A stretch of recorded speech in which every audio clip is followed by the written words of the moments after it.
За. За. Сайн байна уу? Орой хаврын сайхан минь төргий. За, сайн байна уу? Сайхан аварч байна уу? Сайхан аварч байна. Эх орноор маань төлийн дуу цангинаад сайхан байна уу? За, сайхан авар болж байна. Ойр дэх дулаахан байна. Ер нь нөгөө шинэ орсон цас нь хуучныгаа аваад тэгээд цас хайлаад сайхан чихтэй, дулаахан нэлэх төлийн дуутай. Сайхан авар айлчилж байна да Монголд. Харин тийм ээ. Дэлхий сайхан дэлгэнэт. Тэгээ энэ сайхан аврын удиралд өгсөн урилгыг маань сэтгэл дэлгэн хүлээж авсан нин гүн талархаж байгаагаа юуны өмнө илэрхийлье. За, баярлалаа. Тэгэлгүй яг уу радиогийн одоо ялангуяа нэвтрүүлэгчид бид нар чинь нэг хил гараад байдгүй ингээл юмаа уншаа сууж байдаг. Тэр болгон бас нөгөө сонсогчтойгоо ингэж одоо бас биечлэн уулзах боломж олдолгүй. Тэгэхээр тустай хүлээж авалгүй явах бай. Баярлалаа. Монголын үндэсний олон нийтийн радиогийн нэвтрүүлэгч Монгол Улсын соёлын тэргүүний ажилтан Алтан Гадас одонд даваа живийн сайн тод тэмээх энэ сайхан эрхэмтэй өнөөдөр хөөрөлдөхнэ. Та мань тэгээд 89 дэх зочин болж байгаа. Таны ертөнц одоо битээрийн ярилцах хормонд нээлттэй дэлгээтэй энэ сайхан үүдийг нээж өгсөнд баярлалаа. Гинтээ аймгийн 4-р 10 жилийг төгсөөд 2 сургуульд тэнцээд явж исэн жаал хүү. Яагаад энэ сайхан Тэмээний бүхэнд өлгөгддөг 91 жилийн түүхтэй радиотой холбогдоо. Та энэ сайхан түүхээс хоёулаа хуучилж ихэдвэр. За. Тэгэлгүй яг хуу хэнтэй чи би 8 жилээ төгссөн юм а суманда галширтай.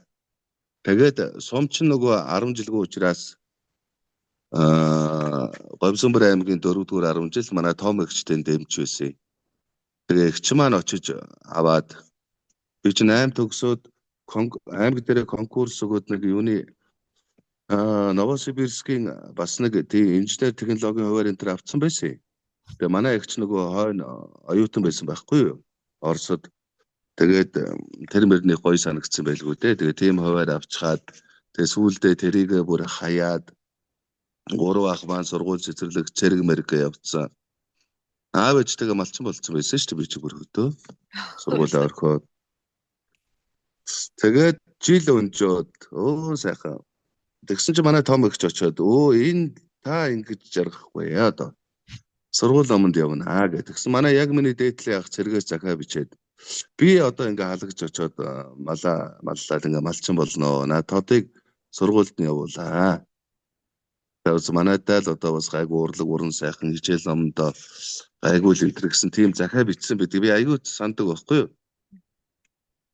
Тэгээд тэрийн ч тоосон юмгүй аав ээж хоёр ч надтай байвал сайхан би тэр хоёртойгоо гуруулхнаа мал дээрээ тэгэл өстой нэг үлгэрийн юм шиг л амар сайхантай жаргаж байсан. Тэгээд 9 цаг гарсан хойно гэнтхэн томоогч тавьж ирэл тухай үеэр бол одоо баримтлаад аваа явцсан шүү дээ. Намайг сургуульд оруулна гэд.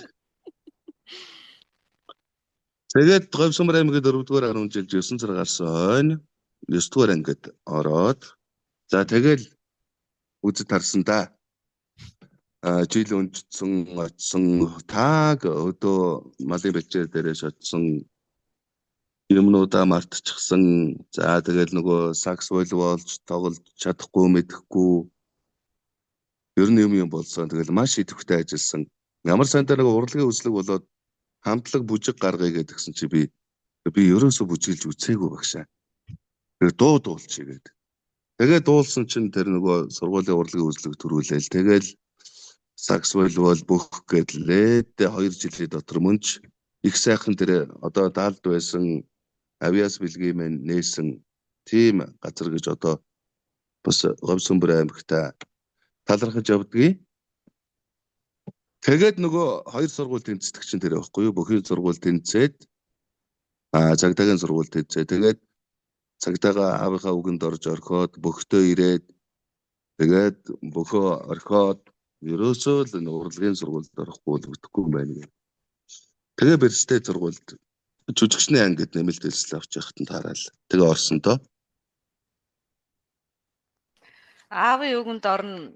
Амьдралыг заагчвал аав ээж Алтан Гадас од гэж монголчуудын дунд зөндөө болоо яриа байдаг.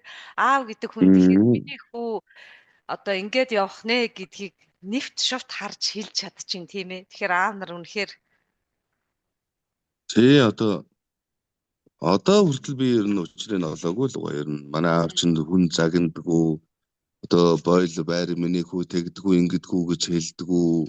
Төвчээрийн туйлуулсан тийм чимээгүй хүн байдаг шүү дээ ерөөсөө байсан. Тэгээд яагаад ядаж ингээд за цагдаа магдаатай муудад сайндаад ингээд одоо одоогийн шиг ингээд тийм муу болцсон юм уу гэхээр ядч л манай аав амьдралдаа машин битэл мотоцикл бариагүй хүн байхгүй юу? Тэгээд арга марга хийгээл яг машин дэрэгтэй явж ил байсан. Тэгээд сүүлд малчин болцсон. Тэгэхээр мэдгүй сургаар яасан юм одоо мэдгүй. Үнэхээр тэр ирээдүг нь харж зөгнөж магадгүй энэ одоо агаарын цэнхэр долгионоор одоо ч гэсэн намайг сонсох гэж тийм үг хэлсэн болов уу? Айгуу сонин. Ямар ч байсан би аавынхаа үгэнд ганцхан удаа орсон. Тэгээд тэрийг болж исэн. Одоо гэтэл та Монгол төрийн гайх одоо ард түмэндээ хүргэх тэр мэдээг ингээд хүргээд агаарын цэнхэр долгионоор дэлхийн хаач Монгол хүн таныг сонсох ийм сайхан мэрэгжлийг олж эзэмшнэ гэдэг нь одоо үнэхээр мэрэгэн ухаантай. Тэгээд бүх зүйлийг шүлжсэн болохоор арга чиггүй юм уу да. Сайхан байна уу? Үнэхээр бахархалтай. Одоо Монголын радиогийн нэвтрүүлэгч гэдэг бол 91 жилийн туршид Монгол төрийн дуу хоолой болж ирлээ. Бүхэл юм дээр одоо бид нар дуурдаг наадам цагаан сар томоохон зарлаг тушаал гэд бүгдийг уншдаг. Тэр утгаараа асар нэр хүндтэйгээр 91 жил үрсэн байна. Тэгээд оюун мэдээ жүжигчин болоод тэгэл одоо кино жүжигэн тоглоал тэр чинь бас л алаад өгнө л гэж бодож байгаа шүү дээ. Дархан цайхан оюутан дадлагаа хийгээл Брэдийн наривлагч Кондратов ирж жүжиг тавиал гол дүрд нь би тоглоол тэгэл маш амжилттай байсан. Дипломо драмын театрт хамгаалсан. За 2 ж одоо хошин шогийн продакшн авах санал ирүүлж байлаа. Нэг киноны санал энэ төр ирчихсэн тийм үе байлаа. Яг тэгж байтал бүр ингээд радиод манай багш дагуулаа хүрээд ирсэн. 98 онд бүр намайг оюутан байхад шүү дээ. Бүр 2 дугаар курст байхад. Тэгээ минийх одоо яг энэ чиглэл рүү явуулах гэдэг аа. Нэвтрүүлэгч дээр нь өгүүлэхээ урлаг ингээл уншдаг юмруу явах гэдэг нэг би чинь юу яриад байгаа юм та. Кино театрын хүнийг гэлгээд их зөрчилж байсан санагдтiin. Тэгээд сайн багш олж харсан дээр нь яг уншаад ороод ажилласан айгүй болмоор санагдсан байхгүй юу. Үнэхээр дурламаар, хайрламаар, зүтгэмээр санагдсан. Тэгээд сайн аавын шийдвэрийг дагаж сайн багшийн одоо заавраар орсон. Тэд нар бол ингээд нэвт мэдэж байгаа шүү дээ.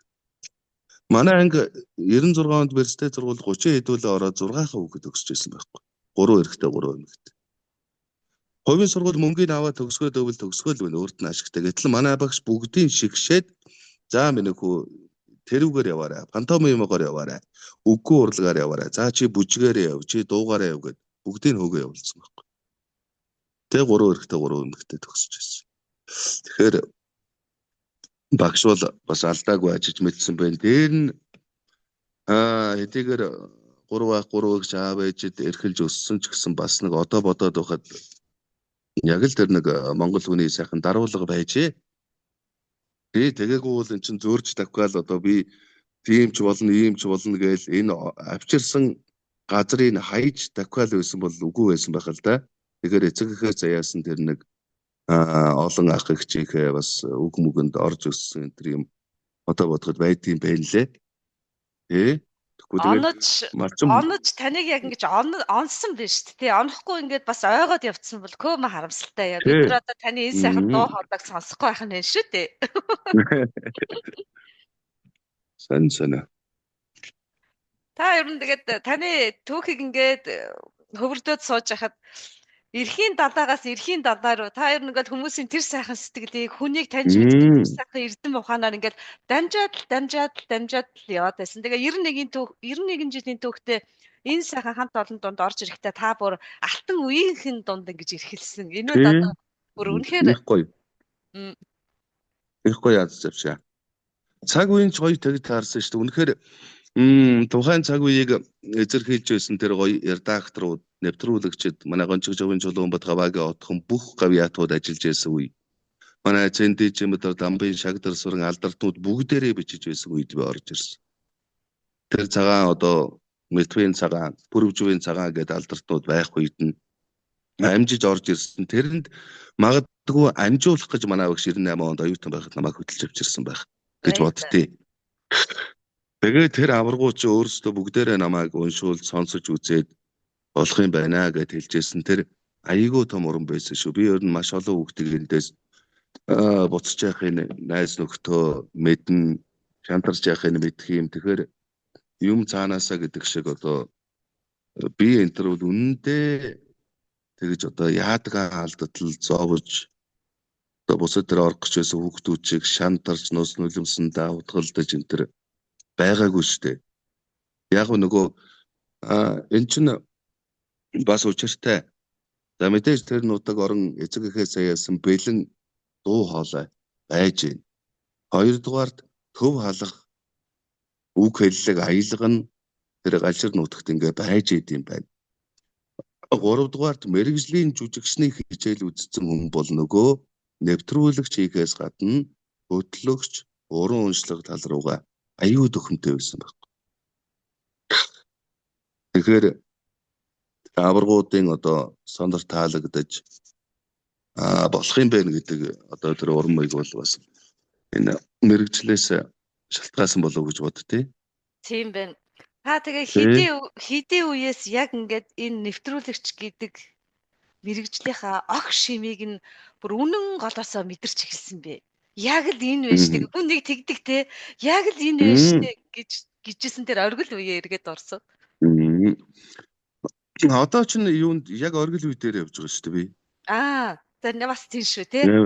Амар өнгөрөө те. Гэхдээ эхэлж явах үед ингээл тэмтчээл явж хахад нэрээ бас боломжийн юм байна. Би ч бас явчмаар юм байна гэд хүнд ингээд нэг хоргон зүйл төрдөг дээ тийм ээ. Тэгэн. Тэгэлгүй яг уу. Одоо миний дээр одоо цэвэрлэмэн алтан туяа идэр чулангүй нэг үе байна, доор үе байна. Би яг дунд нь явж байгаа байхгүй. Нас уран бүтээлийн хувьд ч гэсэн яг л эд үе дээр явж байгаа. Одоо бол бид нар ингээд яг одоо ингээд төрийн бүх шатны юмд явдаг ч юм уу ингээд яг л бидний үе ирчээд байгаа. Ороод удаагүй бас шагнал урамчил аваад ер нь тэгэл өнгөрөөл эхэлсэн юм билээ шүү дээ. Ерөөсөө л тэгээд одоо бодоод байхад тэр олон хүний магтаал тэгэл ташуурал тэгэл сагаал явцсан юм байна лээ. Ажлаад 2010 он гэдэг чинь би нэг 8-9 жил ажилласан. Бас Шинков шүү дээ. 10 онд намайг Москвагийн радио руу явах уу гэд дарга хэлдэг. За чи бол яг одоо ингээ байран суурьа олдсон сайн нэвтрүүлэгч болцсон байна. Москвагийн радио руу явах уу эсвэл эндээ одоо энэ карьераа хөөгөө тийм ээ эндээ ажиллах уу гэсэн санал тавьж байгаа байхгүй. Тэгээ би яагаад би явахгүй байх хэвээр юм бэ? Наа чи миний мөрөөдөл штэ. Гэхгүй юу? Тэгээ мөрөөдөл гэдэг нь би өөрөө сандгүй нөгөө жоохон байхдаа манай ах эгч аав ээж л ярьдаг байсан. Машин ингээ том ачааны машин дээр баахан юм тавьчаал Москва нүүлээ явах уу гэж тоглодог байсан юм л да. Тэгээ нөгөөдөл чи ядаргаатай бай явахгүй өнтергээр нь ууралдаг. Тэгээ сүүлдээ нөгөөдөл чи мэддэг болсон. За явъя хаамтар Москва руу чи явъя гэл. Тэгээ манай ээж хэлжсэн гэж байгаа. Өөрхийн минийх одоо ямар мэрэгжил яаж эзэмшиж энэ Москва гэдэг газар руу явах юм бол доо гэд ярьж исэн гэдгийг. Тэгэхээр би их жоохон байсан байгаа. Тэгээд яг тэр мөрөөдлөө одоо биелүүлэх өөрөө мэдэхгүй ч гэсэн мөрөөдлөө биелүүлэх боломж гарч байгаа. Дээр нь Москвагийн радио гэдэг бол үнэхээр нэр төрийн хэрэг гэр бүлээрээ явдаг. Хоёр улсын урилгаар явдаг. Очоо тэнд бүтэн Монгол улсаа төлөөлж дуурдаг ганц газар байхгүй юу? Тэгээ ерөөсө бөөн баяр дарга мань би явлгүй яах вэ гэд. Тэгээд гэр бүлээрээ 10 оны намар тэр сайхан газар очиж байлаа. Тэр болтол бас ерөнхийдөө хэл амаа олжчихсан, уншиж барихаа мэдсэн, хөдөлж өдөг уран уншлагын уралдаан тэмцээнд орцсон бас л бахархалтай сайхан нэлээд том хүн амьтаа очиж байгаа шүү дээ. Тэгээд тэнд бол 30 гаруй орны хүмүүстэй. Стэн хар шар өндөр нам тийм хүмүүстэй ажилласан. Очоод сүрдсэн юу энд нөгөө томроод байсан хүн ч байхгүй зүгээр. Тэгэл зэрэгцээ ийм олон институтад уншдаг. Тэгэл тэндээс чинь шал өөр уншиж шаардаж байгаа юм чинь. Ерөөсөө манайх шиг ингэж олон аялахгүй олон өнгө гаргахгүй, дээшээ доошоо тийм олон уншилт хийхгүй, яг л нэг өнгөн дээр мөртлөө асар ирээдэмтэй, үгийн товчлолтой тийм уншиж хардаад эхэлж байгаа байхгүй. Би тэгэхэд харьцангуй залуутай буюу 31 настай Москва гаражуу төлөв тавьсан байт юм байна лээ. За тэгээ бүх юм өөрчлөгдсөн, номдоо орсон. За энэ бол одоо миний эрхэлдэг газар биш юм байна гэдэг одоо бүтэн Монгол улсаа төлөөлөөд ирчихсэн дүүрэг хариуцлагаа гүнээ ухамсарлаад 1 сарын дотор одоо маш сургуу хэл ус, за ажилдаа ирэх очих зам маршрут болон бүх юмд одоо эмнэлэг гэдэл бүх юмд суралцгаа сур аргагүй болсон суралцсан. Тэгээд сарын дараа манай Орос захирал Монгол радио руу захиа бичижсэн. Маш сайн туршлагатай, маш өндөр чадвартай залуу нэвтрүүлэгч явуулсанд баярлалаа гэд наашаа захидал бичижсэн. Тэгээд тэгэхэд би бол яг нэвтрүүлэгчээрээ бахархсан. Дээр нь тэр нэг Монгол хүний ой тогтоолд, Монгол хүний юмн тэр хурдан хувирдаг зан чанар, Монгол хүний тэр дээшээ өөдөө заяагаар үнэхээр бахархсан. Ерөөсөө очиод уншаал ээлжилж ороод сүүлдээ Орос найруулагч нь сайн тоод сайн уншдаг, залгаал оргичдаг, өөрсдөө копигаа угаал хоорондоо яриад бусад нөгөө нэг одоо дундад Аз, Хятад, Вьетнам, Солонгос, Киргиз, Үзбекистан зөндөл юм байгаа ш. Тэр чинь ингээд алдаж гацаад явахгүй нөгөө өөрийнх нь хүсэж байгаа уншилтыг гаргаж өгдөг байхгүй. Тэгээ тэрэн дээр бол одоо тэгээд наашаа уншичаад орон тэр нэвтрүүлгээ тэндээ яг давталтыг сонсож байгаа байхгүй юу? Сонс өөрийгөө сонсгоо.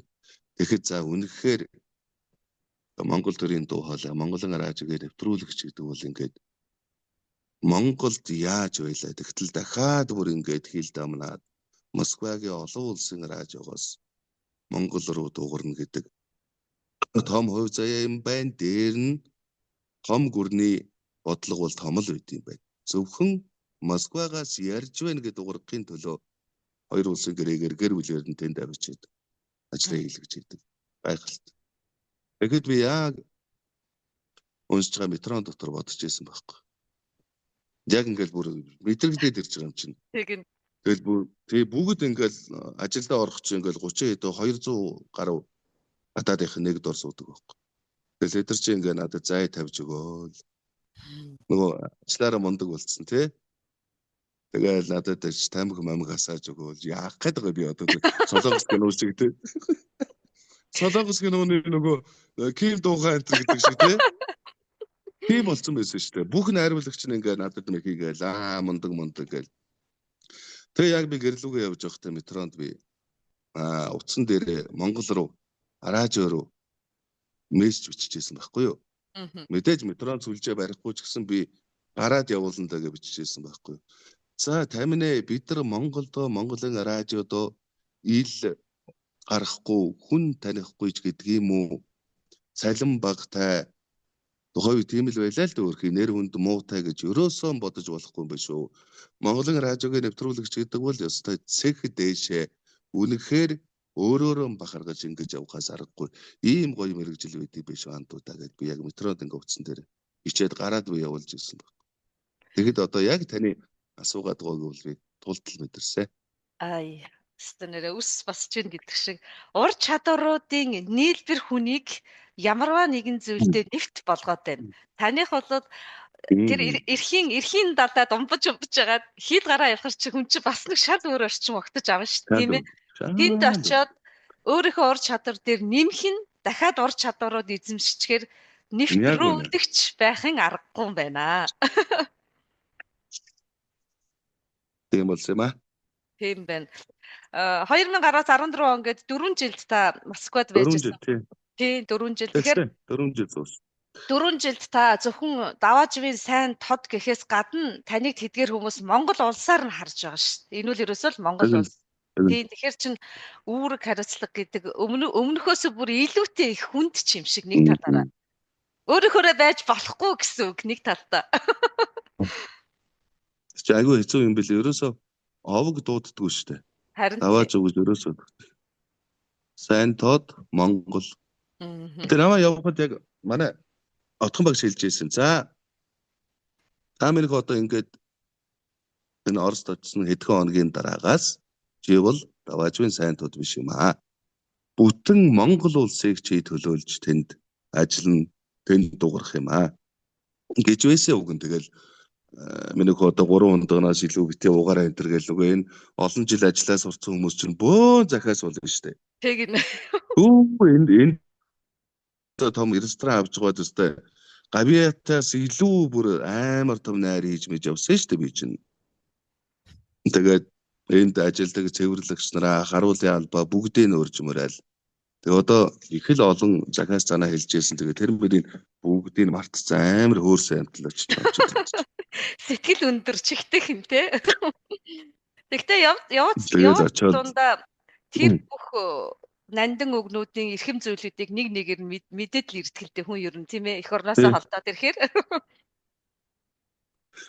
Тэгэл тэр чи эхний өдөр манай гантиг маань нэвтрүүлэгч байсан. Эхний өдөр намайг гэрээс ирж аваад метрогоор ажил тавиачаал. Хоёр дахь өдөр метрон дээрээс аваад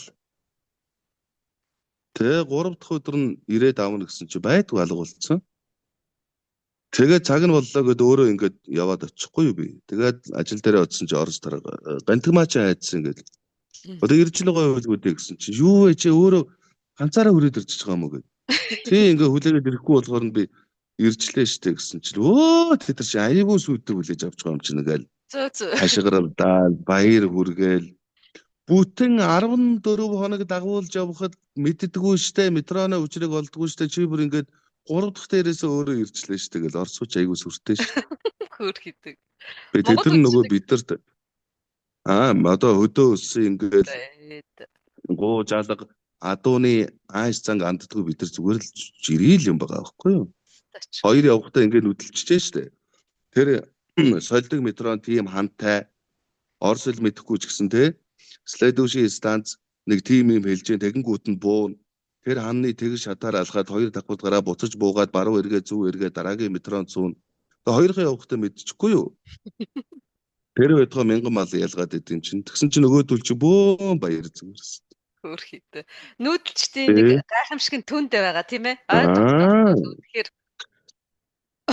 Монгол төрийн бүх шийдвэрийг бөгөөд дасал болсон тэр долгионороо 3,500,000 бөгөөд дэлхийд даяар цацагдсан бүх хүн төрж байгаа энэ 91 жилийн түүхтэй гайхамшигтай за одоо гайхамшигтай гэдэг үгнүүд бол зохих баха.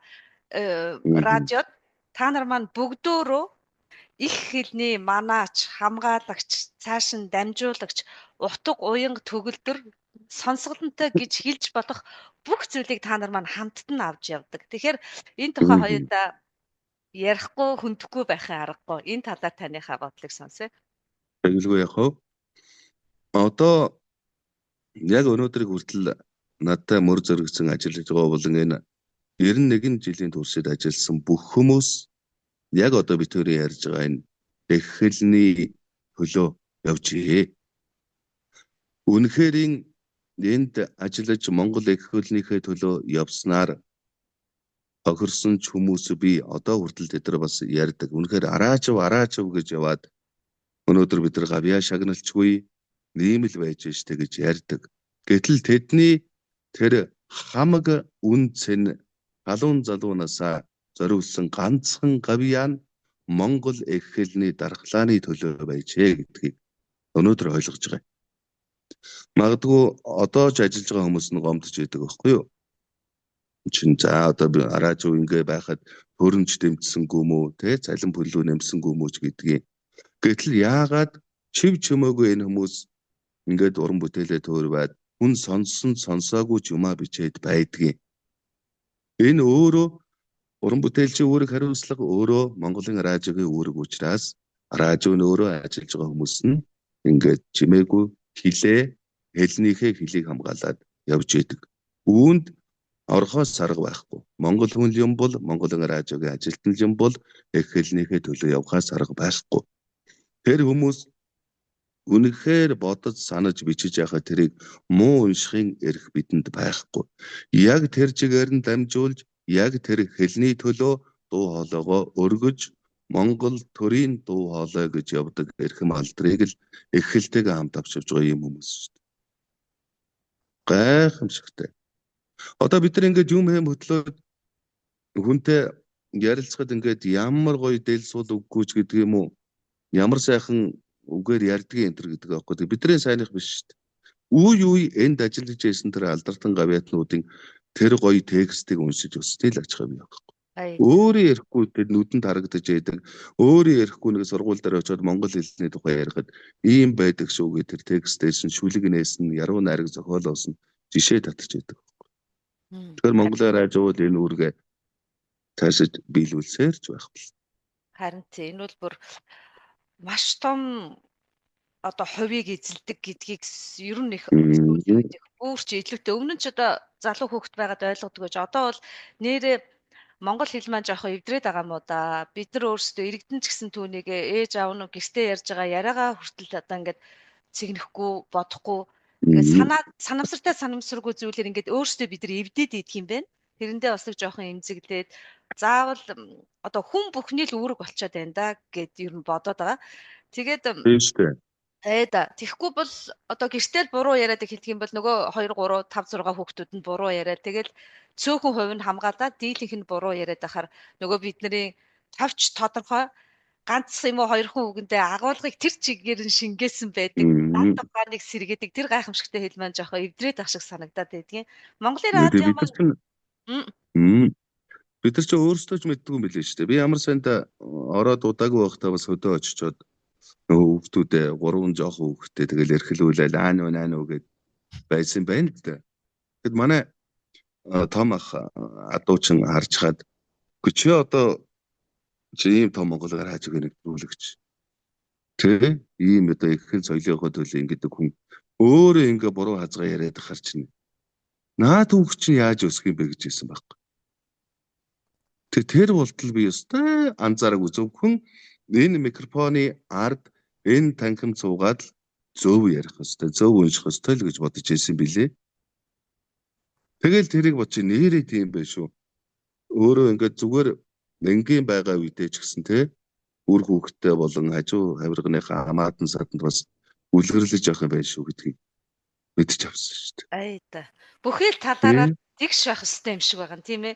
Таны хэлж байгаа бид нар чинь багш гэвэл нэг самрын юм зогсохдоо багш эмчвэл гадаад өмсгөрөл эмч гэж бодоод байдаг. Гэтэл тэр нь одоо ингээд алхам тутамд бидэртээ цуг явж байхад 91 жилийн түүхтэй энэ гайхамшигтай Монгол хүн бүхний зүрхэнд радио гэж олон янзаар хэлдэг энэ ингээд зүгдээд долгионод харуулах гэдэг би аавгаа тэгжээс нэг жоохон байхдаа сандгийн нэг хөөрхөн ингээд эргүүлээд тэгээд аль юун дээр нь ингээд нөгөө мэдээгээ сонсгоод тэгээд 91 жилийн түүхэнд мэдээж оргил үе бол бидний аавын үе гэдэг юм өмнөх үеүүдэд байсан байх. За одоо зүгээр бид нар ингээд ажиглаж байхад ардчлал гарснаас хойш жоохон унссан болов да. Одоо харин эргээд сэргэж гинүү да гэж ерөнхийдөө харагдаад байгаа. Энэ дээр та ажиллаж яваад буцлаж яваа хүний хувьд яг ийм одоо жоохон уналтын үе та хэдэд маань мэдрэгдсэн үү? Түүнийг яаж даван гарсан бэ? Уналтын үе айгүй мэдрэгдсэн шүү дээ. Шинэ хүн одоо сонсогч холбогдохоо байгаад биднийг их төр засаг үгүй болоод телевизүүдийн бүх телевизүүдийн доор одоо бишгдээд ирж байгаа. Тэг хүн хандахгүй, сонсогч хандахгүй хөдөө ингээд тоглолт томил дээр явхад 60 хэдэн настай өвгөн одоо Монголын радио байдгүй минийх үү гэж асууж байгаа байхгүй. Тэгээд ирэхээр л заата биш болж байгаа юм байна да. Саяхан шүү. Саяхны юм ярьж байна. Тэр ер нь одоо уналтын байдал бол үргэлжлэлсээр байгаа нууцгүй хэлэхэд энэ ч өөрөө одоо хүссэн ч хүсээгүй өдөөний нэг захын мянгат малчин аргагүй юм да 100 хэдэн телевизэн сувг үзээ сууж байгаа тийм ээ. За тийм ээ. Тэгээд хөгжил дэвшилтэй холбоотой байх дээр нь одоо Монголын төр өөрөө энэ ганц ууган радиогийнхаа амыг барьчихгүй байлгүй те. Тэгээд үйл ажиллагаа явагдах ёстой. Гэхдээ эн чинь бүх нийтэд ихээсээ илүү үндэсний олон нийтийн радио гэсэн тодголтой болчихсон. Олон нийтэд зориулж явуулах ёстой. Тэр нь зөвхөн хараагуучуд гэхтэл 17 мянган хараагуучуд бидний сонсдог байхгүй. Тэгээд хүн сонсохгүй байна гэж гомдож явсан үе би, хүмүүс сонсоод байна гэж андуурч явсан үе би. Гэтэл нөгөө л өөрхийдөө хэдэн хараагүйчүүд нь сонсдог. Тийм үед би болцсон байсан шүү дээ. Тэгээ эргээд техник технологи хөгжихийн хэрээр муу юмнууд мэдээж дагалддаг. Шинэ юм нөгөө хуучин түүхийг хэлнэ ч гэдэг үлээ. Тэрэн шиг яг өөрийн чинь хэлдгээр эргээд радио руу илүүтэй хүмүүс хандж байна. Илүүтэй сонсохыг хүсэж байна. Дахиад загтал бичиж эхэлж байна шүү дээ, бүр гоё. Би дөнгөж хэдхэн хоногийн өмнө Хэнти аймгийн Малчин өвгнөөс илгээмж авсан айгүй өргөө. Өөр ингээд зориулаад гараар хэдэн хуудас бичээд болж өгвөл энэ өгүүлэг шүлгийн минь уншиж өгөөрэй энэ гэх тийм гоё юм авсан. Тэгээ сэргэж байгаа. Энд одоо бид нар хүн сонсохгүй ч гэдэг юм уу сонсож байна ч гэдэг юм уу нэг тийм юм тавьж болохгүй л дээ, хийх ёстой юм аа л хийж явах ёстой. Дээр нь энэ одоо сонсогдолд за тэр нөгөө антин хүчин чадал энэ төр гэдэг маш олон юм яригддаг шүү дээ. Тэ? Тэгэхээр бид нар юмаа л хийж явах ёстой. Тэр эхлэлнийхээ төлөө, сонсогчдын төлөө Монгол оронд хэрэгтэй юу вэ бүгдийг дамжуулж л байх хэрэгтэй. Тэрнээс бид нар сонсогчийн тооноос болж одоо уран бүтээлээ барина гэж байхгүй. Харин сая цагаан сарын өмнөөс 76.1-ээр Улаанбаатар тугаа машин болгон хүн болгон сонсох боломжтой боллоо. Одоо 21 аймагт бас Бердачкныхын хүчин чадлыг нэмэх гээд дарга нар шийдвэр гаргасан ажиллаж байна. Ингээд өөрөө бас ингэ оролцож эхэлж байна. Дээр нь сонсогчдод их сансан байшгүй. Яг тэр нэг завсарцсан энэ хэдэн жилд радиогоо их сандсан байна. Хамгийн гоё юм нь радиотой хүн бүхний тэр багнаас дурсамж холбоотой байх юм аа сайхан. Байг 10 хэдтэй 20 хэдтэй хүүхэд Монголын радио гэж мэдэхгүй ч байсан. Эмээ маань тэгж ярьдаг байсан. Аав маань тэгж сэрдэг байсан. Энтергээд бүх монгол хүнтэй салшгүй холбоотой мэдээллийн ганц хэрэгсэл байна шүү. Харин тий. Тэгээд тэрийг одоо бид нар ухаалаг утас гэж нэрлсэн зөв юм болов уу, буруу юм болов уу? Утас яхаараа хүнээс дээрч гарчдгийг тийм ээ. Заримдаа нэршилтэй бодмор санагдаад байдгийн.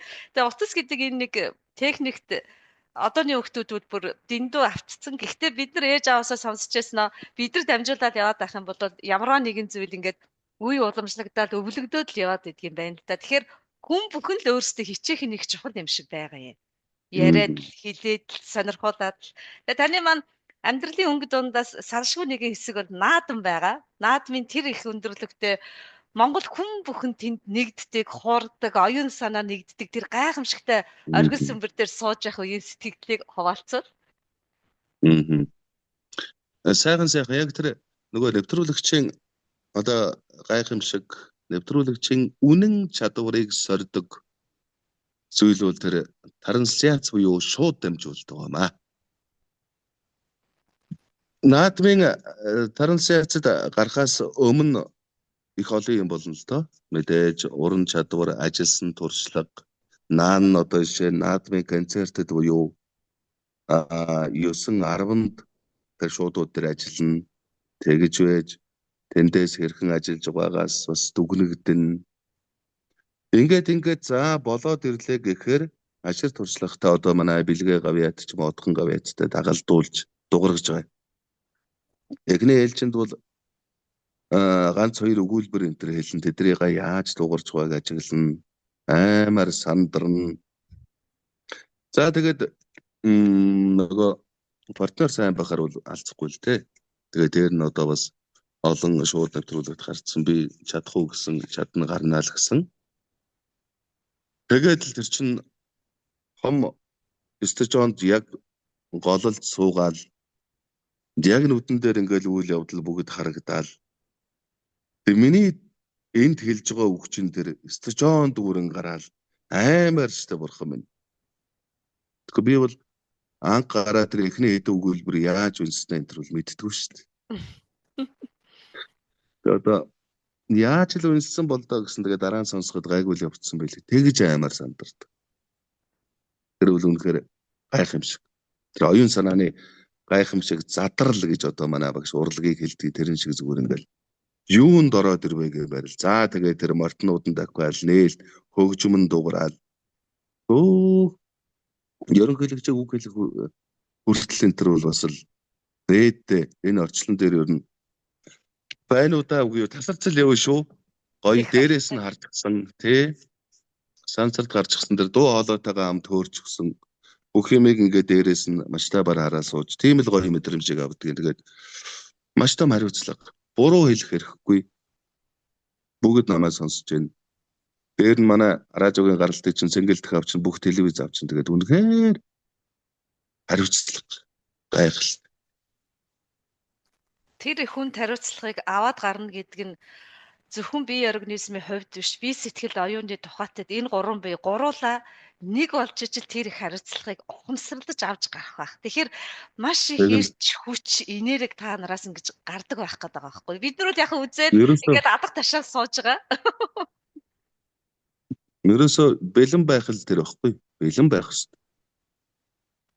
Яаж энэ нэвтрүүлэгчийн ажлыг эзэмшив? Яаж хөдөлмөрлөв?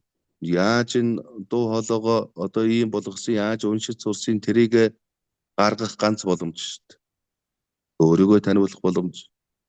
Шууд одоо тэр бахархал үндэснийхээ баяраар сонсогчтойгоо шууд уулзах ганц боломж байхгүй. Тэгэхээр тэр боломжийг ингээд мэдрэх л ёстой юм шиг санагдтыг. Надад. Эхнээсээ ер нь юм бүтлгүй болсон ч гэсэн би яавал өөрлөгөө зөв эргүүлчихгүй гэж бодоод байдаг байхгүй.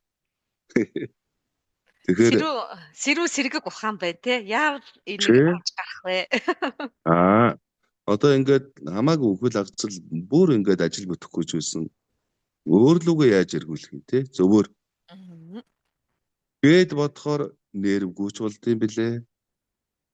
Амар юм бэлээ шүү дээ. Яг түүн шиг. Тэдэргүй би 4 жил сураад одоо энэ нэвтрүүлэгчийн мэргэжлийг эзэмшчихсэн юм чинь энийг юугаар илүүтэй үзүүлэх юм? Илүүтэй яаж сонсогчтойгоо ойрхон байх? Тэгвэл энэ хэрэгтэй маа гэдэг ингээд харахаар мэдээж шууд дамжуулт нэгдүгээр тэрэг болж. Тэр бол өөрийгөө ур чадвараа харуулах боломж, сонсогчтой тариулах маш том одоо илэрхийлэл байхгүй. Тийм. Дараа нь энэ аваргуудаас сурсан энэ сайхан туршлага дээр үндэслээд бас л радиогийн нэг хэлбэр хөтлөгч рүү орж байгаа. Хөтлөгч. Энэ сайхан одоо уншилтын текст, ярианы урлаг, алдартангуудын текстийг уншаад сурцсан юм чинь тэрийг яагаад юм харлаггүйгээр илэрхийлж болохгүй гэж хөтөлт рүү орж. Гурав дахь нь уран уншлага. Ингээд бусдыг бодвол гэж байна. Бусдыг бодвол хоёр юм илүү олж харсан байхгүй юу? Тийм байна. Тэгээ одоо Москвагаар радиогоос ирснээс хойш өмнөхийг 13 оноос хойш тасралтгүй одоо би өгүүлбэрийн уралдаанд орж байна. Утгын жимөө богино өгүүлбэрийн наадамдаа төрүүллээ. За нодлон одоо тэгээ уран уншлагын улсын уралдааны Гран При авлаач гэдэг юм. Тэгээ эн чинь нөгөө намайг олж харсан нөгөө мундаг хүмүүс айч байхгүй юу? Тэгээ тэдний үгэнд орсонд бол баярлж явдъя. Олон янзын эртнээсээ л яг нөгөө хөтлөгч нэвтрүүлэгч гэж бэлтгэдэг одоо хүртэл тийм сургууль байхгүй шүү дээ. Эдийн засагч, хөдөөнөөс хамаагүй хүмүүсээр шалгуулдаг. Ачин гоё хоолойтой хэл яриа гайгүйтэй нэвтрүүлэгч болж ирсэн. Одоо ч адилхан. Тэгэхээр ингээд нөгөө эдгээр чинь бүгдээрээ л уншдаг. Яг тайзан дээр гэрэлдээ олны өмнө унших нь хэдвэ? Цээжээр унших нь хэдвэ? Тэгэхээр ингээ яг араа телевизэд байгаа 30-40-од нэвтрүүлэгч уншдаг хүмүүс дотор цөөхөн байхаас ч аргагүй. Газраас ирсэн өөр хүмүүсийг шалгаад авчиж байгаа юм чинь. Тэр миний хувьд л үгүй шүү дээ. 4 жил мэргэжлийн сургууль жүжигчнээ төгссөн. Айц дэлгэц гэдгийг мэднэ. Анхан шатны мэдгэдэггүйнийг авчихсан. Тэгээ тэр боломжоо төлөх ашигласан. Тэгэхээр нөгөө цээжлэх, цээжилснээ хүн төргөх тэр аргуудыг бол хажуугаар нь ерөөсөө алдаагүй. Яг багшийнхаа хэлснээр энэ одоо сонгодог уншилтай төрийн дуу хоолой болсон нэвтрүүлэгчийн мэргэжлэг эзэмшгийн сацуу хөтлөгч уран уншигчийг бүү гээгээрээ гэснийг нь бас биелүүлж байгаа гэж боддоо шүү дээ. За тэгэхээр сайн хүү, сайн багш аавынхаа үгийг сонсдог сайн хүү, багшийнхаа үгийг биелүүлдэг сайн сурагч. За тэгээд тэрэн дээрээ өөрөө урлаад өөрийнхөө мэдрэмжүүдийг нэмж явсаар хагаад сайн тод болох нь үнэхээр аргагүй юм байна. Тэгэхээр түрүүнээс тантай яриад сууж байхад гэр бүлийн хүмүүжил гэдэг бол хүний суур юм а гэж бид нар зөндөөл ярьдаг.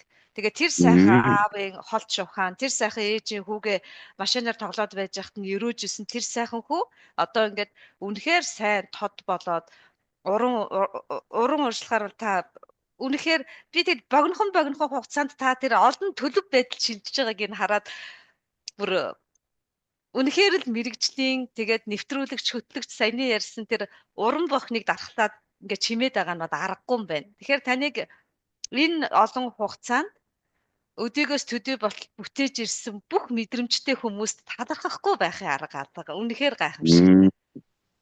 Тэгэлгүй яах вэ? Ерөөсөө хаач хэлдэг л дээ. Тэгээд Монголын радиогийн нэвтрүүлэгч болгон үүнийг чаддаг юм аа. Нэвтрүүлэгчийн зүгээр үндсэн ажлуудын нэг.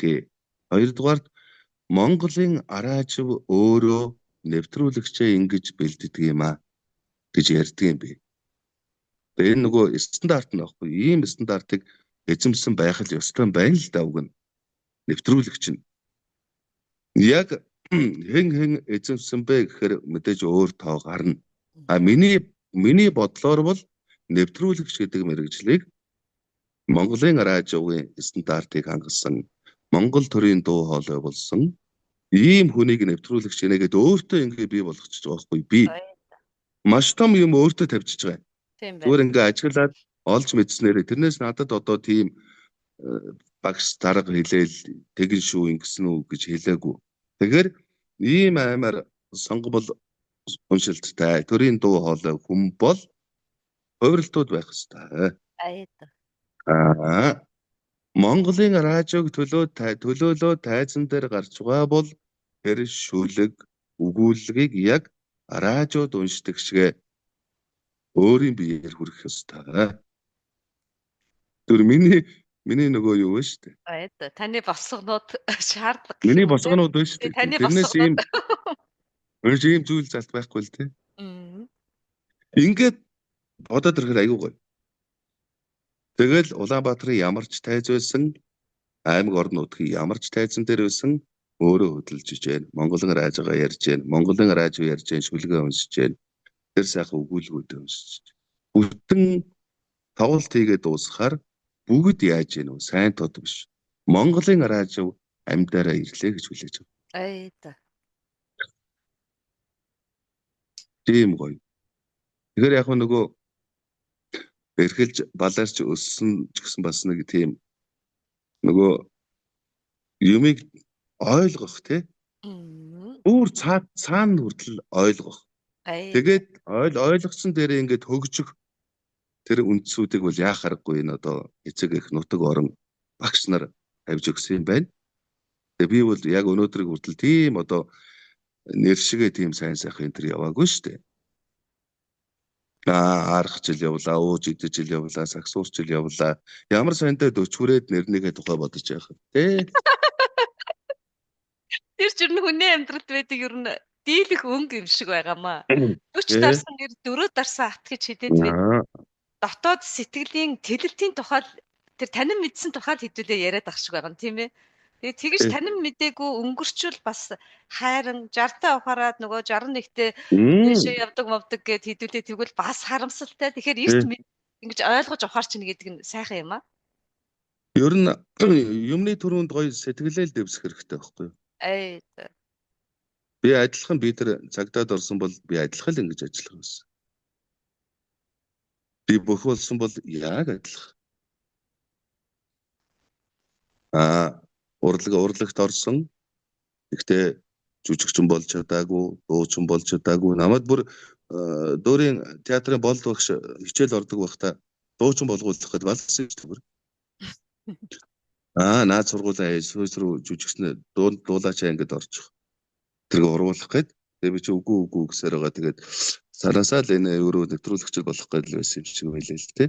Тийм байна. Тэгэхээр Ямар ч байсан таны амьдрал бол урлагтай бол бүр ягт холбоотой байна шүү дээ. Яаж хазаасан байсан гэсэн урлагийн нэг ямар нэгэн салбарт бол орох гэдээсэн бэ. Би хэлж ш. Би цагдаа болсон ч гэсэн өдөрт урлагийн хариуццал явж байна. Да яг үнэ. Дуулаад тийм ээ тэр чуулгынх нь одоо юу байдгийг өдөртөгч гэж манлайлаад л явж байгаа юм байна. Тийм байна. Очсон газар бүхнээ та ямар ч байсан урлагжуулах нь шүү дээ. Гэтэ одоо манай сонин шүү дээ. Манай удам гэх юм бол тийм амар тийм урлагч байхгүй. Аавын тал бол бүр паг дуугаа. Би аавынхаа дуулахыг сонсож байгаагүй. Нэг удаа дуулахыг сонсож байгаа. 30 нас хүртлээр би аавтайгаа хамт байсан. Даалгарч өнгөрсөн аав маань. Тэгэхэд би өстө дуулахыг сонсож байгаагүй. Магадгүй өөрхөөс олгоо олоотой хүн байсан баха. Тэгээ харин ээж маань бол сайхан дуулдаг. Үргэлж сайхан дуу аялна. Тэгээд тийм урлагийн их мэдрэмжтэй, урлаг уран сайханд ордог. Сайхан аялаа өгсөн зантай тийм хүн байсан. Тэгээд ээжигээ аль тэр талыг дуурайсан юм шиг байгаа. Аав нар ер нь чимээгүй юм шиг мөртлөө дотоод аялгаа өндөртэй хүмүүс ээ. Тэр дотоод аялгааг бид нар харин чимээлээд анирдаад мэдхэн жоохон бага л байдаг ах та. Тэгэхээр та бол сайн тод гэдэг нэрийнхээ аавын шивэнсэн энэ сайхан нэрийнхээ утга учирыг одоо бол ингээд тэмтрээд ойлгоод ингээд одоо үйлдээд явж байгаа. Тий. Энэ нэр чинь их сонин штэ. Нөгөө хүмүүс гоё нэр байна л гэдэг. Тэгээд яаж нэртэй болсон гэж асуудаг байхгүй юу? Би ч 3 байхдаа 3 баатар байхгүй юу? Сүхбаатар, Ганбаатар, Шижирбаатар. 3 эгчтэй. Мөнгөн цэцэг, мөнх цэцэг, мөнх туяа гэдэг. Гайлын баг нь бий байхгүй юу? Тэгээ тэр үе чинь сугалдаг байсан. Сугалдаг байжээ нэр. Одоо ч сугалдаг ч л бодомодон тэгээ тий. Бодон тийчээд. Тэгээд эхлээд сугалсан 3 ах руу дөхүүлэх гээл бас Баатар матрал хань штэ тий. Эхлээд сугалсан чинь Хадбаатар гэ гараад ирсэн гинэ. За. Чи энэ аваргын нэр хүндэт нь миний хүүд. Тэгээ болцсон. Дахиад ингээл сугалсан чинь Далайбаатар гэ. Баатар болгочих гэж үзээд байгаа. Тэгсэн ээж наа чин далаа малаа орсон энэ хужаа болохгүй. Хятад нар гээл. Тэгээ 3 дахь сугалсан чинь сайн тод гараад ирсэн. Тэгээд за одоо манай ингээд тэг чи ээжигээ би 37 жил дээр гарсан. Дахиж одоо төрөхгүй хамгийн баг хөхт маань Содон гоё нэртэй байг энэ нэрийг өгчий дахиж сугалахгүй. Тэгээ 3 дахь сугалсан буюу сайн тод гэсэн нэрийг өгсөн байлээ. Тэрнээс очоо нөгөө дампын шагдар сургууль хэлдэг шиг сайн тод уншаарай ч юм уу. Эсвэл миний хүү сайн тод амьдраарай ч юм уу тийм биш юм билээ. Тэгтэл сонирхолтой юм те. Та ч бүр далаач болоод хадч болох гэдсэн биш. Байгальтай холбоотой. Тийм байна. Нэрнээсээ бас хүн чинь хамаардаг гэл монголчууд бүх зүйлийг бэлэгддэг болохоор тийм бэлэгтэй түмэн шүү тийм ээ. Тэрэн дээр бас бодол байгаад баг. Таны энэ олон одоо солонгийн 7 хоног шиг холилдсон амьдралд өглөө 5-аас одоо хэдэн цаг хүртэлтэй ажилд юм дэ мэдэхгүй тэр яриан дундаас нэлээд орой харьдаг юмудаа гэж бодсон. Цаг нар ер нь жоохон гэр бүлдээ хэр зарцуулж байна. Ийм их завгүй хүнийг одоо төвшөөд явж байдаг. Тань гэр бүлийнхаа тухай хоёулаа жахан дурдвал. За тэгээ. Арааж өөрөө яг өнөөдрийг хүртэл нэг ч өдөр амралгүй 91 жил болсон байх юм. Тэр бид нар адилхан Араажтайгаа адилхан амралтгүй ажилдаг гэх наашаа юм ээлжээр ажиллана. Ээлжээр ажил. Өдөр болгон 17 цагийн эфир явуулж байгаа. Би зөвхөн 1-р сувгийн тухай ярьж байгаа шүү. Өглөө 6 цагт радио эхлэн орой 23 цагт төрийн дуулал явснаар өндөрлөн. За энэ хооронд нэвтрүүлэгчид маань өглөө бол 6 12 өдөр 12 18 18 23 гэсэн 3 ээлжээр эфирт шууд ажиллаж цагаагаар дуу хөгжим мэдээ бүх юм шууд нэвтрүүлнэ. За өөр үед бол бичлэг гэж явна. Нэвтрүүлгүүд уншина. Урдчлан одоо бэлтгэнэ гэсэн. За тэрийг бол өдрийн цагаар, ажлын цагаар ирээд өглөө ирээд орой болтол ингээд нэвтрүүлгүүдээ уншаад бэлдээ тавьчихна гэсэн үг. Тэгээ ерөнхийдөө бол үндсэн ийм ажилтай. Тэгэхээр мэдээж уран бүтээлийн газар уран бүтээлч хүмүүс цаг наргүй амралтын өдөрч байж л байдаг. Өглөө орой эрт ирж ил байдаг. Гэхдээ би бол их гэрэнтэй. Аргэрийн асуудалд амар оролцдог. 3 хүүхдээ тий 3 хүүхдээ одоо би чинь зөөж би чинь одоо өсгөж энэ баг яцсан шүү дээ одоо. Манай ажлынхан мэднэ өөрхий тий. Тэг яг өөрөө тэгж өссөн болооч тэр юм уу яг гарддгийг өөр ингээ жоохон байхаас нэг л цэцэрлэгтэн зөөн урлаг уран сайхан бүх юмд нь орно өгн аавн ажлынхаа хажуугаар бүр сандвичтэй би өглөө Улаанбаатар 8 цаг гэж зарлчаал хоошоо машинтайгаа тавьгаал бүтэн цагийн шууд хөтөлбөр явдаг. Тэр хооронд 3 хүүхдээ цэцэрлэгт нь өгчөөл эхнэрээ ажилд нь үргэж өгчөөл хараагүй хөөрэ давхиж ирээд Улаанбаатарч 9 цаг гэлээ зогсож. Одоо бодоход аймаар яаж тэгэж урсгал сөрж давхиж бурхан минь янз бүрийн болчдгүй байсан. Тэгээ энд цаг магч авах нэвтрүүлэгч байгаа юм чи авах байсан байх. Тэгээд манай ажлынхан хөрхий за наад заримдаа хоцролдоо бас ганц 2 минут энэ төр тэгээд бүгдээрээ мэддэг яг наачлаа хүүхд мөхтэй л зөөж байгаа хөрхий минь. Тий бид нар ингээд мэдээжтэйг нь уншиж игээд. Тэгээд хүүхэд гэдэг чинь өөрөө жоохондоо бүр өрөвдмөр хөөхөн гэдэг байхгүй хүмүүс жоохондоо хөөхөн гэдэг. Жоохондоо айгүй өрөвдмөр штэ.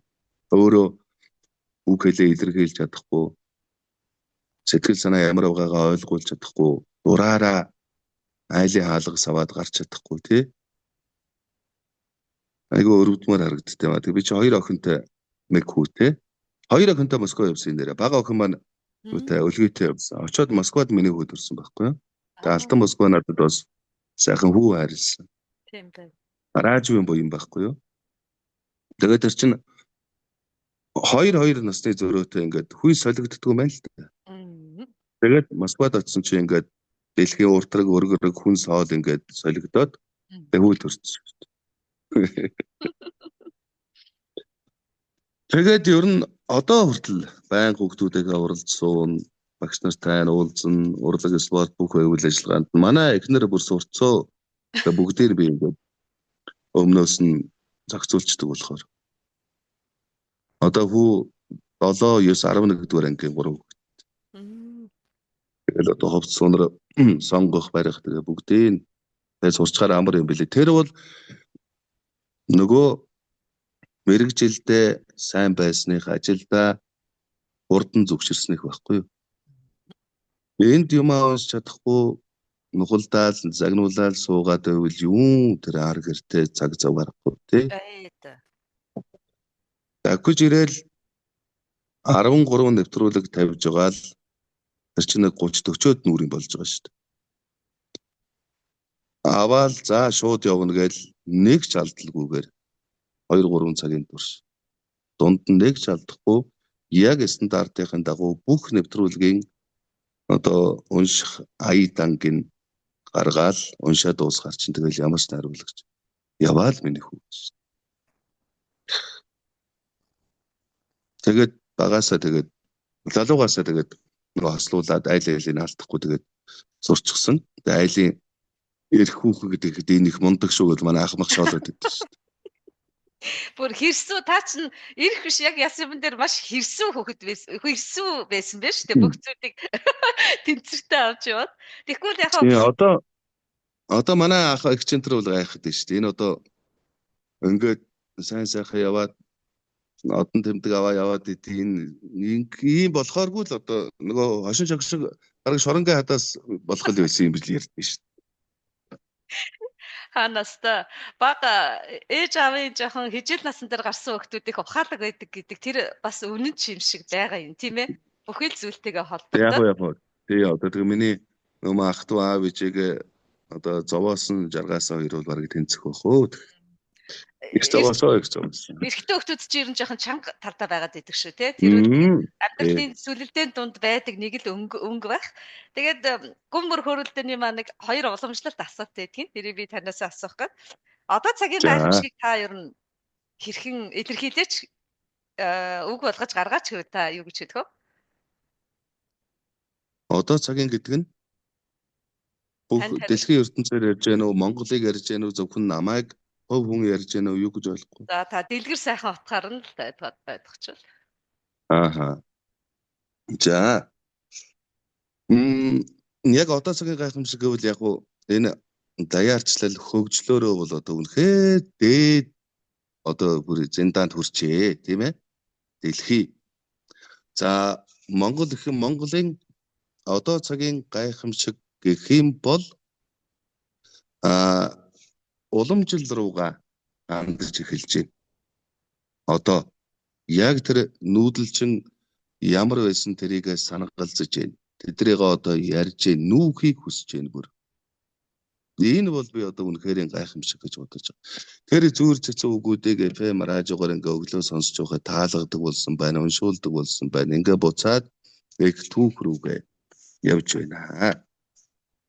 За мөн нэг одоо цагийн гайхамшиг гэх юм бол за одоо Монголын радиог яг сонсож эхэлж байна.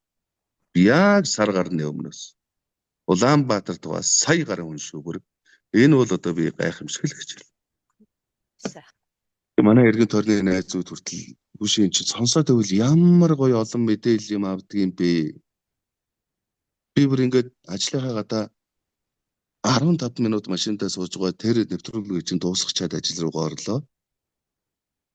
Тэр ямар гоё илүү дутууг ярьдаггүй юм. Тэр хаа гэсэн худлаа инээд оногоо ч юм уу тийм шалдар болдор юм байдгүй юм. Ёстой нэг юу ч хийжээс хажуугаар нь сонсоод ухаар юм байна гэсэн сүүлийн үед их сайхан урамшууллуудыг авч байна. Энэ бол яг одоо Монголын радиогийн түүхэнд бас дахин тохиож байгаа сайхан гайхамшиг болов гэж бодож байна. Тийм байна. Зүрх сэтгэл байгаа тэр нэг хөрс хизээ нэгэн цаг дахиад соёолдог юм шиг байгаа. Тэгээ яг одоо таны хэлж байгаагаар бэлэн байдаг вэ те? Ямагт бэлэн байж идэг биш. Тэгээд нэг өгүүлбэр хэлэхдээ хүн танк гэж босч ирж идэг. Тэр их гайхамшигтай. Одоо үйлдэлийг Монголын радио 91 жил тасралтгүй, эцэшгүй, цуцшгүй, гомдохгүйгээр хийж ирсэн одоо үнэхээр талархав штэ байна. Тэгээд та хоёр энэ сайхан сэтгэлдээ идэгсэн хөрөлтөө өндөрлөхийн өмнө талархлын хэсэг гэж байдгийг. Тэгээд ээж ааваас өдөө хүртэл энэ олон за сайнтай муутай сүлдэж байгаа сайнтай сартай юу гэж хэлдэг энийг амьдрал гэж байгаа дунд талархах хүмүүс бол маш олон байгаа. Гэхдээ би таныг энэ боломжийг ашиглаад хүмүүс болохоор зарим нь хэлчихээ, зарим нь бүр ингээд нэр дурдаад хэлдэг. Тэгэхээр та талархлын хэсгийг үлдээж байна. За тэгээ. Мэдээж одоо ярилцлагын эхнээс болон бүр анх одоо 1-р ангид орсон цагаас эхлээл яг зөвхөн нэвтрүүлэгчтэй холбоотой талархал хийлий гэвэл ингээд хөвн одоо хүртэл хөрж байгаа байхгүй юу? Заасан багшаас эхлээл анх одоо нүдлүүлж сурсан 5-р ангийн багшаас эхлээл маш олон хүн өвөрх юм аа. Би зүгээр тэр гавьяа шагнал сайн сайхан яваа болгоно бүх хүмүүстэй хамтдагч хэлдэг учраас нэг олон би нэр дурдмааргүй байна. Ойлгомжтой гэж бодож байна. Хамгийн том талархуустай юм бол Монголын радиог үеийн турш 91 жилийн турш сонсож ирсэн сонсогчдоо одоо энэ завшааныг ашиглаад талархъя л гэж хэлэх байна. Та нар минь бидрийг сонссон учраас радио минь байж байгаа. Та нар нь бидэнтэй байнга ингэ долгион барин хамт байдаг учраас их хэл минь бүрэн бүтэн байдаг. Хэдийгээр эх орон дээр өдөр болгон Монголын радиогоор ярьж байгаа ч гэсэн тэр болгон бид нар сонсогчтой баярлалаа гэж хэлээд үгүй чаддгүй. Ямар нэгэн шагнал урамшил авч нөгөө фейсмэстэй тавихаараа л бид нар чинь сонсогчтой баярлалаа гэж хэлдэг шүү дээ. Тэ? Тэгэхээр ерөөсөө миний байнга боддог юм тэр үзэгчгүй тайз сонсогчгүй радио гэдэг бол энсэн юусэн билээ. Та бүхэндээ баярлалаа л гэж би тайзан дээрээс хэлдэг. долгионороо хэлдэг. Дээр нь Аражавт орсноороо би ижигээ баярлуулж байлаа. Одоо ч би тэнгэр тугай ижи аав хоёртойгоо агаарын цэнгэр долгионоор одоо өдөр бүхэн золгож байгаа гэж баярлаж сүсэлж дуртай ажлаа хийж явд юм да. Үнэхээр хэл хязгааргүй Аражав долгион юм бол аач гэсэн хүрчил угаах миний дуу хоолой тэр дундаас дуунд гардаг шиг бас ижи аав хоёр минь намайг сонсож байгаа хаа л гэж бодож байна. Тэгээд дахин хэлий Аражавгийн бүх сонсогчдоо нэг баярлалаа. Зөвхөн та нарын төлөө та нарынхаа сайхан уран магтаалд өдөө үрж ажиллаж байгаа шүү. Цаашдаач ажиллана. Та нар мань байгаа учраас Монголын радио оршиж байгаа юм а гэдгийг л баян хэлт юм да. Ялата баярлалаа. Бүх зүйл хоорондоо холбоотой байдаг гэдгийг та энэ сайхан талархалаараа илэрхийллээ. Нэрээ сонсогч байхгүй бол юу ч үзэгчд байхгүй бол юу ч оршин тогтнохгүй. Тэгэхээр ард түмэн гээд бидний чинь тойроод мэрэгэн ард түмэн байж байгаа шүү дээ тий. Тэр мэрэгнийхээ саядаар бүрэн өөрсдийгөө эрдэмжүүлсэн, мэдлэгжүүлсэн тийм гайхамшигтай мэрэгэн хүмүүсээ оюун ухаанд очихдоо зөвхөн ойлголтоор биш, зүрхэнд байгаа тэр нарийн нандин бүх сувгийг нь хөдлөгдөг нь бол үнэхээр Монголын радио. Энтэй бол одоо 91 жилийн түүхтэй энэ өндөр босготой газрын тухайд бол хинч маргашгүй. Тэгээд тантай би хөрөлдөөд сууж байхдаа хүн байхын, нүүдэлчин байхын, оюун санааны тэлэлт буюу одоо ч хүн болгон сүнс гэдээ ярьдаг болчихжээ. Оюун санааны тэр тэлэлт ямар үеүүдэд яаж тэлэгдээд ийм сайхан одоо хүн чанартай гэж хүмүүс маань их ярьдаг. Хүн чанартай хүнтэй өнөөдөр хөөрөлдсөндөө би үнэхээр их баяртай байна. Тэгээ урилгын маань хүлээж аваад дэлгэр сайхан бүхнээ хуваалцсан танд олон үзэгчдийнхээ өмнөөс нэг гүн талархаж байгаагаа дахин илэрхийлье. За тэгээд их баярлалаа. Өөрт чинь хаа хол газраас Аражавын бас танигдшгүй нөхрийг ингэж олж судалж ярилцлага авч сонсогчдоо уулзуулж байгаад одоо талархаад баршгүй. Тэгээд одоо бидний өөр хийж чадах юмгүй болсон хүнтэй. Тэгээд энийг л хийн нийтвхтэй олон жил байна. Бас тэгэхээр сонсогчдоо сайхан уран бүтээлүүдийг өргөн барь. Ямар таач байсан одоо би ч бас бодсон юмнууд байгаа. Монголын баялаг 330 гээд нөгөө 330 сумынхаа нэвтрүүлгийг би лагинж уншиж байгаа. Тэгээ энэ бол нөгөө нэвтрүүлэгч хүнд бас хавархаа олдох боломж шүү дээ. 330 сумын дугаа байгалийнхаа тэр одоо сайхан үүх түүх те болж хэрэгсүүр тэн дугаа мундаг хүмүүсээ гол устай ингэж одоо баримжуулж авч үлдэнэ. Тэгээ энийг унших боломж бас тохиолсон. Энийг ямар ч байсан одоо 220 сумыг бид нар хийсэн байна. 100 гаруй сум үлдсэн байгаа. Тэгээ нэг марчээс өөрийнхөө дуу хоолойгоор сонсогчдоо өргөн барина гэж бодож байгаа. Дээр нь 21 аймгийн сонсдог ном өнгөрсөн жилээс хийж эхэлсэн. Ямар гоё. Тэ одоо аймагуд ингээд 100 жил гээл баримт кино хийдэг. Тэгээ бид нар бол сонсдгоор хэлбэрээр энэ баримт киног бүтээгээд одоо 6 7 аймаг хийчихсэн байна. Ямар гоё. Тэг яг ингээд бас л өөртөө нөгөө улмал шаардлага тавиад байгааг илэрлээ. Тийм байна. Хөгжөөд л тий олон тэлээд сайхан. Өөрийгөө ингээд зүгээр суулгахгүй байгаад гамаа би чинь.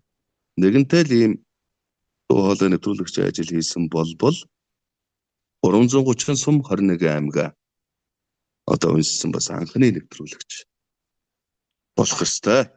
Гайхалтай. Ирээдүйдээ үлдээж байгаа оюуны асар том баялаг байна шүү дээ.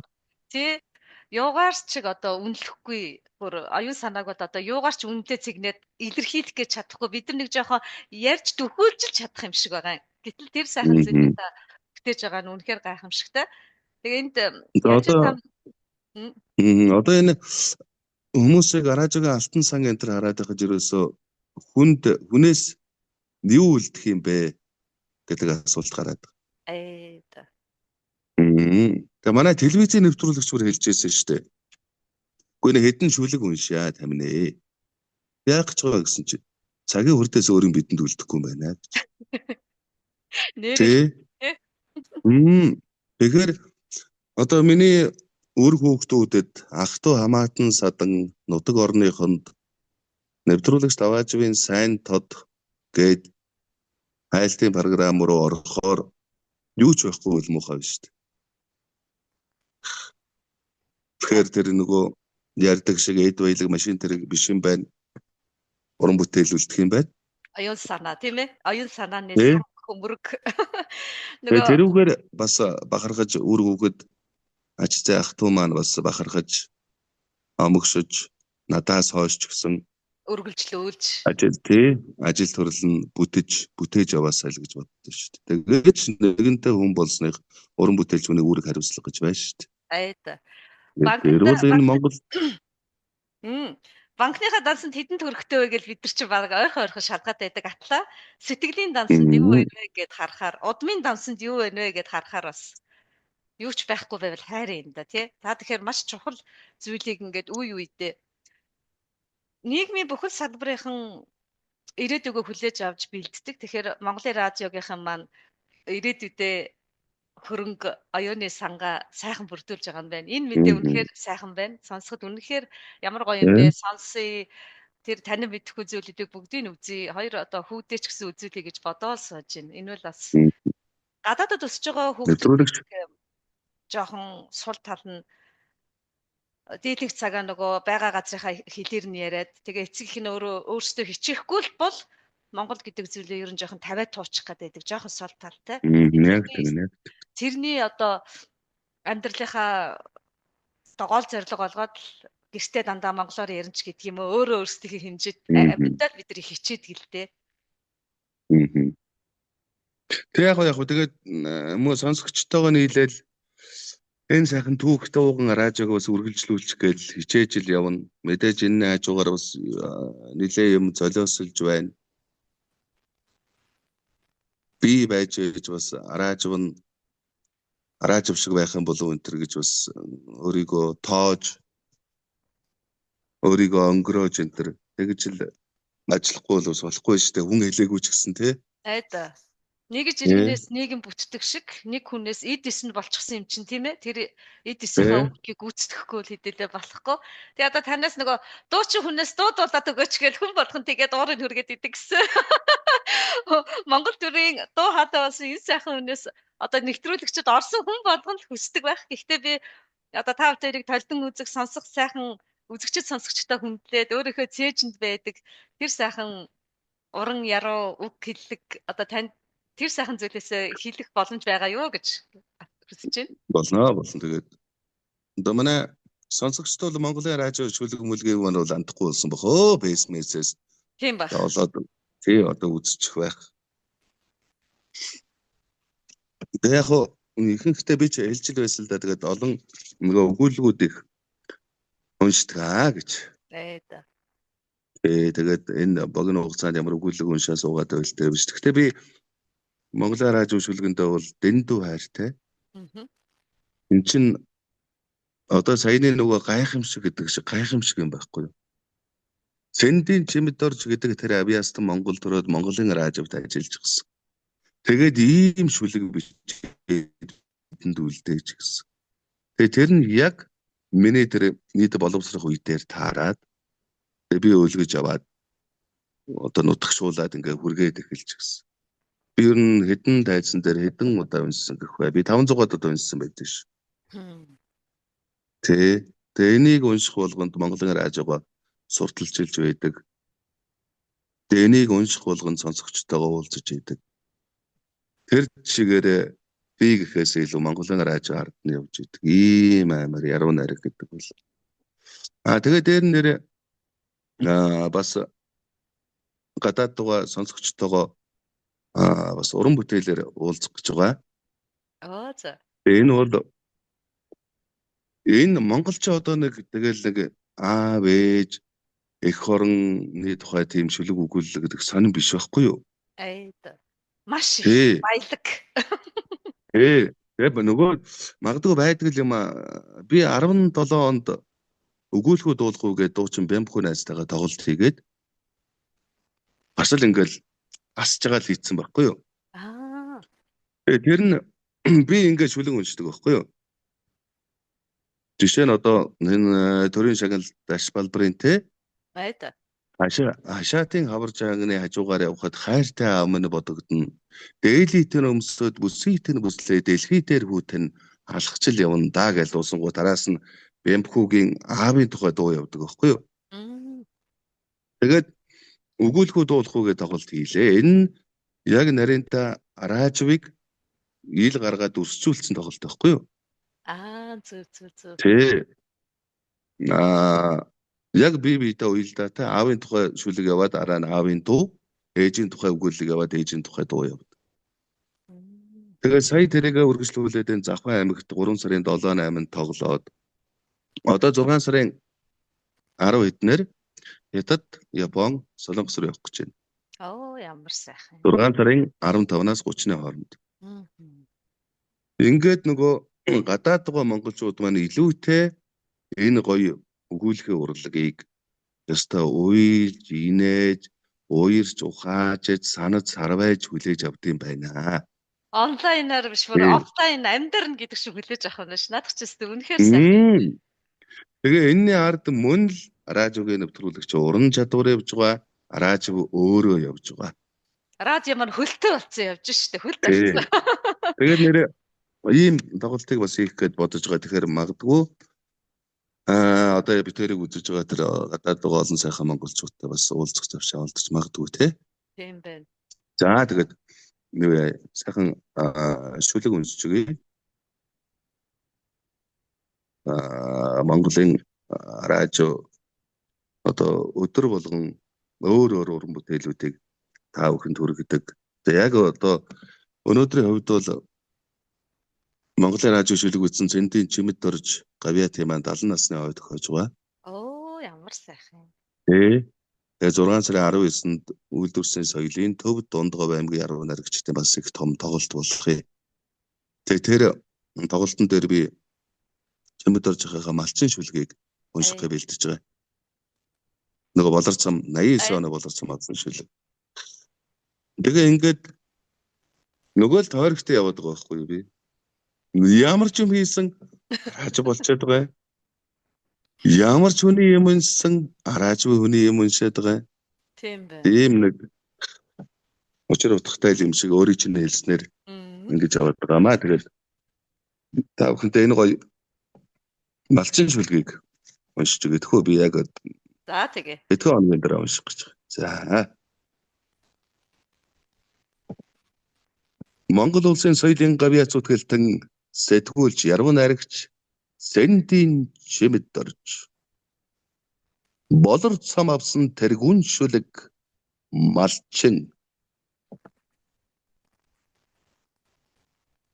нарны даллахтай газар дээр хэдэн малаал гэж намрын дунд сарын 15-ны тэнгэр ажигласан цагийн үерт төрхөн алдаж эвдрээгүй цадиг түүх бол баалж өвөгдийнхөө нутагт эзэн суусан шигшиг дарсан тоононто утаа зуусан хадагтай ширмэл тойрволгон дээр азын дөрвөн бэрхтэй давхаад буухад цоожгүй айл малчин танах дайнд ганцхан зурггүй сэтгэл малчин таныхаа Отхоо голсон ингээ хөөслөн хамт уйлан бороо орохгүй болохоор овоогоон тайж даллан өөнтөгч хор бодгомдвол хууран татаад тайтгарчих нь өөрөө ярьж орчлонгийн эдрэг тайлан хурун дабогч чихэнтэй эмиг зүйгэхээс хурц түргэн мордо цул мөнгөөр хазаарлсан мэдл чадал албан тушаал хөөцөлдөхийг мэчин жилийн зуднаас ч дорд үздэг. Ардынхаа дуу билгийг морин дэл дээр тогтоосон. Алтан гуутай зурганд нь галын хүрэн янцгаасан. Сур харэлдэгтэй ч бодлоон цугэлддэг. Сургуульд үзснээ мартсан ч өвгдийнхөн захаасыг мартаагүй. Хонь мал дэлэнтэн хорвоог бархан гэж гутардаггүй. Ховор бараа дагуулсан цоохор цаасанд хөөрдөггүй. Огт болохгүй имийг чи болно л гэж боддог оройн дээд төрийн хөөгэн сүлдэнд салбардаг. Малгайн утаа сэргээж нэрмэлдэж аахан халахаараа малаан яаж маллахыг марксизмаар заалгахгүй гэд хэлжигдэг. Эцэгтэй чөдрийн морин дөхүүлж тусад орсон эхээс төрхийн малчин амьдралын харав хаан. Дээдсэг алдан хэрэг сүр хүн чулуу дэргэд малын мэрвэлчээрт байхад эднийгэн орхиод би хайчхыг элэнцгэн хийж хот бараадах юм бэ. Ихэдэл тэмэрд минэвэлтэй гэм байхад эзэн Чингисийн голомт дүрлзэн хэн байхад уулс дэрлэж хонь мал ноолсон муу боргэр тэл утаа үнэрлэж яваад налий даа гэж учирлах. Хаан орчлонд зартай нууц товчооны мордыг хар тугийн дор сүргээ сэн барж мэлэлсэн чулуу ирлэн хурдлах салхин зэв хүлгээ цуутай наадмын тэнгэр дор наран зөв гаргасан. Ариун буянтай сүргээ бурхантайгаа хамт тагсан авгай хэрэн хөөрлөгтгүй агуй хардаа. Албаны тамхтай бичгийг үнэндээ хавчуулаад мартчихдаг адууны хан тамгыг болохоор хадаг яндартай залсан. Цуурай хатны сүгрээс буурл намтар нарилахгүй чулуун зэвсгийн үеэс хэдхэн дүү малчин. Цагийн үерд хөрхөн алдаж авдралгүй цайтиг түүхэл балж өвөгдийнхөө нутагт эзэн суусаар. За. Үнэхээр их талархаж байна.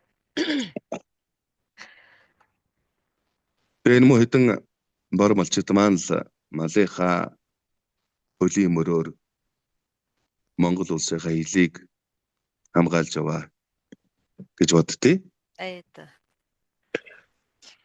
Тийм ч учраас энэ шүлгэн дээр би эхний 2 мөрийг дахиж давтаж оруулалт төгсгөж байна. Цагийн үер төрхөө алдаж өвдрээгүй цадиг түүхэл болж өвгдийнхөө нутагт одоо ч эзэн суусаар гэж тэдрийг магтаж дуусгаж байгаамаа. За баярлалаа. Тэгээд эрх үүрэг гэдэг зөндөл юмнуудыг та ойлгуултаа яг илэрхийлэх гэхээр надад одоо илэрхийлэх тийм юу үг үнэхээр одоо гайхамшигтай гэдэг энэ сайхан үгээр л тод их шигтэй өнгөтэй өргөлттэй ертөнцид буцаад тэр сайхан үг дээдсээг бодогдуулж буцаад Монгол улсад минь аваачсанд маш их баярлалаа. Тэгээд хэсэг аялаад тий. Тэгээд таныхаа энэ сайхан ажилд бүргэд өөрийнхөө эзэмшсэн мэрэгжилтэй болоод хийж байгаа ажилдаа бүтээлч байхын хажуугаар ааганд нь толтол нь хийж явдаг ийм сайхан эрхэмтэй хөрөлдөж тоосондоо би үнэнхээр их баяртай байна. Тэгээд барагдашгүй яруу хэлний цогцыг бадруулагч их та байнга миний хоолойд цингэн оршиж балай мунхагийн харахыг арилган сойрох бахтай өгүүлэхийн эрх баялагийг хайрлан сойрхоо. Янжил там борхны зүрхэн тарныг танд ёроо гэж бодож чинь. Тэгээд хамгийн үнэтэй цагаасаа бидэнд зориулаад ажлынхаа талбар дээр ажлаа хойшин давж агаад үнэхээр сэтгэл зүрхээ дэвсэж хүлээж авсанд дахин баярлаж байгаагаа хэлье. За баярлалаа. Нэг баярлалаа. Тэгээ бас нэг сонсогчтой маань сайхан уулзуулсан боломж ил гэж ойлгож байна. Та бүхэн энэ өргөө цагаан ангирт ёроол үедээ даллах дайлгуу сайхан дуу хуурэг шиглэж эд малаар арвин идэ ундаа инээд хөрөөр халиган цалган байх болтугай гэсэн Монгол түмнийхээ их бэлэг шээлээр бас мэдчилж уулзлаа. Сайн сайхныг хүсье баярлалаа. Баярлалаа. Ёроол Батэршгэ. За та ажлаа сайхан өргөжлүүлээрэ. Тэгээд хамгийн сайхан хүсье өрөөё. За их баярлалаа. За. За